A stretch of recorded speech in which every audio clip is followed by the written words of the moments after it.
Alright, so good day guys. It's time for the change oil ng ating Honda City GM2 with Odo 21,000. Make sure lang na yung gear shift natin naka-park and of course naka-engage yung ating handbrake. Okay, so safety natin yan. Then open the hood by pulling this lever dun sa driver side. And then, mas maganda kung naka-gloves tayo para mas malinis tignan. Okay, so before jacking up, look for yung strong straight bar kasi ito yung jacking point natin or dito natin ilalagay yung pang jack natin. Okay, so gagamit tayo ng scissor jack kasi ito lang yung available sa atin. So pinapakita natin na kahit anumang tool yung available sa atin, pwede nating gamitin. So give it a little wiggle. Okay, so para ma-check natin na hindi na siya gumagalaw. And then for extra safety, meron tayong kalso sa likod or wheel chock. And then open na natin yung second latch dito sa hood natin para ma-reveal na natin kung saan natin lalagay or makikita si oil filter natin.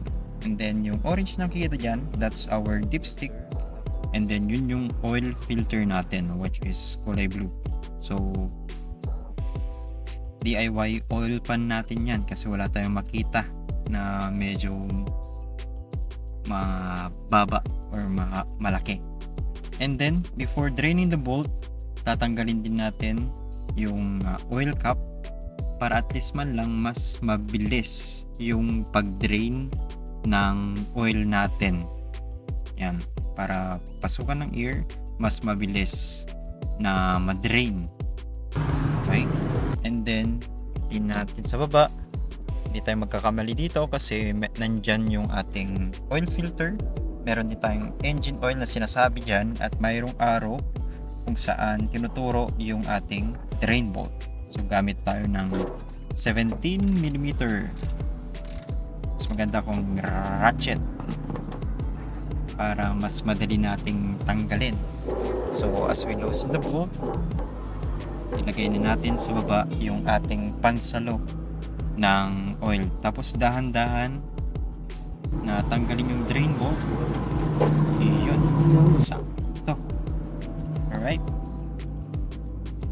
And then habang hinihintay na natin na mag-drain yung oil natin, is tatanggalin natin yung jack natin para maging level yung sasakyan para mas ma-drain yung mga oil natin. And then papakita ko lang ito na na-order ko ng Shopee, so link will be in the description.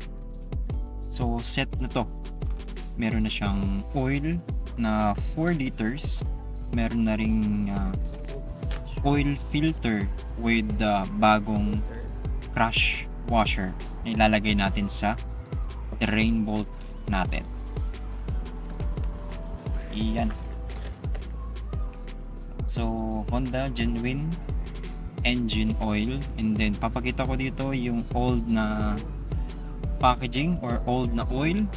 So makikita nyo parehas silang 4 liters pero yung old SN tsaka yung bago is SP na siya. So the letter mas modern siya. Okay? So N tsaka P, mas modern si P.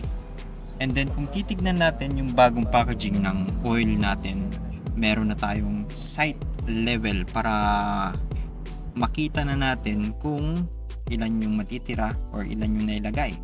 Tapos kung while waiting na tinatanggal yung oil, pwede na nating tanggalin yung ating oil filter pero dapat salo pa rin yung sa baba natin yung oil. Okay? So kapag tinanggal na natin, i-charge up ulit natin siya para mailagay na natin yung drain bolt natin. So yung bago nating nakuha, meron tayong bagong crash washer, ilalagay natin sa drain bolt natin yan.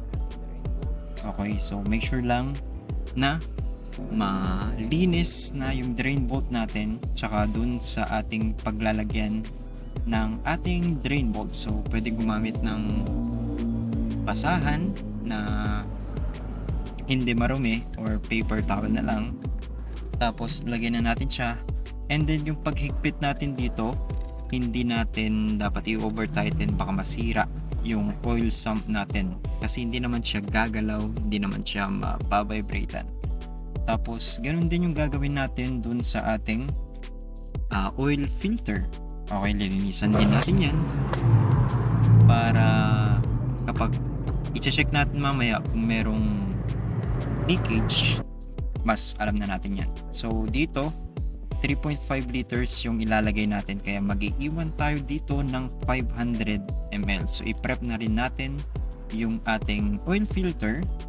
Ginagawa ko dito, nagsasalin ako ng konti dito sa oil filter kasi dyan ko kukunin yung ipang-grease ko or pang-oil ko dito sa ating o-ring. So, linalagyan ng grease or oil yung o-ring para mag-seal shut siya doon sa paglalagyan. Okay? So, installing the new filter. Yan. So, medyo mahaba yung thread natin dito. Okay? So, hand tight lang yung ginagawa natin dyan. Pero make sure lang na firm siya. Yan. So, meron ng cameo si mother dito. Okay. Meron tayong gumamit tayo ng funnel or imbudo para ilagay natin yung bagong oil kasi mahirap kung walang imbudo dito kasi tatapon siya. Lalo na yung oil packaging natin dito. So, yan. So, check natin yung level habang linalagay natin yung oil. Tapos, close the oil cap. Tapos, first time na i-check natin yan. So, it's a habit na sa akin. Ito. Okay, so before that, kung titignan nyo, kinonvert ko na yung old key fob natin with this flip key. So, link in the description kung gusto nyo ng ganito. Yan. So, ang ginagawa ko dito, hinihintay ko muna na mag-stop yung seatbelt indicator sound before we start. At least man lang, meron siyang time. Okay? And then, so physical check-up or visual check-up kung okay or kung walang leakage dun sa ating tinanggal at dinagay. Okay? All goods naman so far. Okay, so test drive natin bukas. Yan, so kinabukasan na. So wait for 30 minutes after engine run para mag-set na siya sa baba or pwede ring overnight para ma-check talaga natin yung oil level natin. So sa dipstick natin meron tayong dalawang butas dyan, which is the lower mark and the upper mark or the minimum mark, maximum mark. So dapat kapag tinanggal natin, lilinisan muna natin siya before natin na i-re-reinsert kasi dun magre-register kung ano yung level ng oil natin. So titignan natin, dapat within the range siya. Okay? So kung titignan nyo, between the maximum and the minimum mark. So for now, sa akin, okay na to. Okay, so pwede tayong magdagdag dyan as long as hindi tayo lalagpas dun sa maximum mark natin, dun sa taas ng dipstick. Okay, so that is just how we change oil our GM2 using the common tools na nandun na, nakapaloob na sa ating sasakyan. So better learn than to spend more sa labas. So thank you for watching, guys. See you on the next one.